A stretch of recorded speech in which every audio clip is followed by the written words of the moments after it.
Il dit qu'il veut mettre Et, l'équipe nationale entre parenthèses 1 an. Est-ce qu'il pourrait revenir de l'or? donc ça, c'est la grosse blague de l'année, ça. Ça, il faut pas passer à côté faut pas passer à côté des choses comme ça et dire des énormités comme ça. Ça, vous voyez, là, vous le dites comme ça d'un ton assez simpliste. C'est ce qu'il dit lui.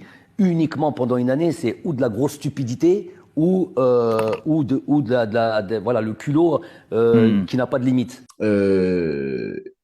Et là, j'ai besoin, pour retracer l'histoire, que toi, tu m'aiguilles. Est-ce qu'il y a une discussion au moment de ta signature à Nice, ou dans les jours qui suivent, entre toi et le coach, pour expliquer au coach que tu as besoin de te focaliser sur ton club, sur la concurrence, et que du coup, tu ne seras pas disponible pour la sélection? Est-ce que tu l'appelles ou pas? Ouais, j'ai une discussion avec Belmadi. J'ai une D'accord. discussion avec Belmadi. Comment elle se passe? Et d'ailleurs, voilà, elle se finit pas très bien, tu vois. Elle se finit pas très bien. Et voilà, je lui dis que ça va être compliqué pour moi pour la CAN. Pour les raisons on a parlé tout à l'heure, que plusieurs raisons qui faisaient que ça va être compliqué pour moi, tu sais, d'être le troisième attaquant à ce moment-là, de découvrir un autre club. Et je lui dis un peu tous les problèmes que je t'ai dit tout à l'heure. Et mon père qui est hospitalisé à ce Ouais, moment-là, ouais. je lui dis que je suis pas prêt à, voilà, que pour l'instant, voilà, je suis pas prêt à y aller, quoi. Et après, ça se chauffe un peu avec Jamel. Mais, euh, mais après, on a eu Jamel, c'est quelqu'un que j'aime beaucoup et qui m'a apporté beaucoup. Donc, mais à ce moment-là, voilà, c'est vrai que c'était un peu tendu. Et après, on a rediscuté et il a compris aussi ma décision à ce moment-là. Qu'est-ce que toi, tu attends comme réaction au moment où tu lui dis? Parce que je suppose que tu es surpris du fait qu'il le prenne un peu mal, surtout qu'après, il y a sa sortie dans... C'est un beau clin d'œil du destin parce que finalement, c'est dans Rotten sans flamme qui s'exprime et qui te clash un peu en disant que tu te prends un peu pour une diva. Euh, À quelle réaction tu t'attends? Parce que moi, franchement, j'essaie toujours, comme je te dis, de me mettre dans les pieds de chacun. Quand je me mets dans tes bottes à toi, je comprends tes préoccupations. Mais quand je me mets dans les bottes du sélectionneur, et surtout, il l'a très bien exprimé dans Rotten sans flamme.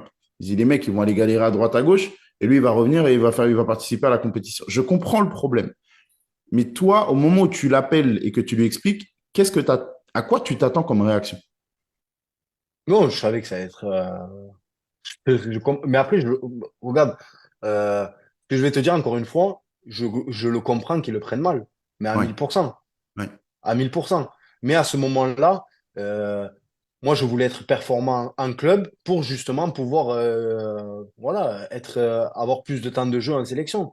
Tu rencontres Riyad Mahrez. Il y a des joueurs comme ça, tu sais, tu les as pas forcément tous les dimanches matins quand tu passes un coup de téléphone sur Zoom. Alors j'en profite des fois pour les découvrir à travers vous, vous qui acceptez de venir dans l'émission. Parle-moi un petit peu de ta rencontre avec lui, parce que tu le rencontres dans un contexte de Cannes, tu ne Hmm. l'as jamais rencontré avant, si je dis pas de bêtises. Non. Comment, Enfin, je l'avais comment vu il, une fois au restaurant, mais comment il est? Comment il est dans cette compétition à ce moment-là, parce qu'il va être un leader de ce groupe-là et il fait des performances de fou. Comment il est quand tu le découvres juste avant la compétition? non, il est serein, c'est un joueur de haut niveau. Les entraînements, techniquement, voilà, ça pue le football. On connaît Riyad Mahrez. Mais je te dis, à l'image de lui, du groupe, du staff, de tout ce que Belmadi, ce qu'il avait créé, il avait créé quelque chose. Il avait créé quelque chose pour qu'on aille à la guerre. Et voilà, Riyad était le capitaine et c'était le chef de meute, tu vois. C'était Ouais. le chef de Ah oui. meute, euh, pas par rapport à son caractère, parce que c'est pas un capitaine de caractère. Il y a des capitaines de caractère, il y a des capitaines, des leaders techniques, mais il avait ce truc-là. Tu vois, par exemple, la demi, le coup franc qu'il met. Oh. Tu vois, il nous fait du bien, il fait du bien à tout le monde. Mais ça, c'est des leaders techniques qui, tu savais que, ils pouvaient te changer le match à tout moment.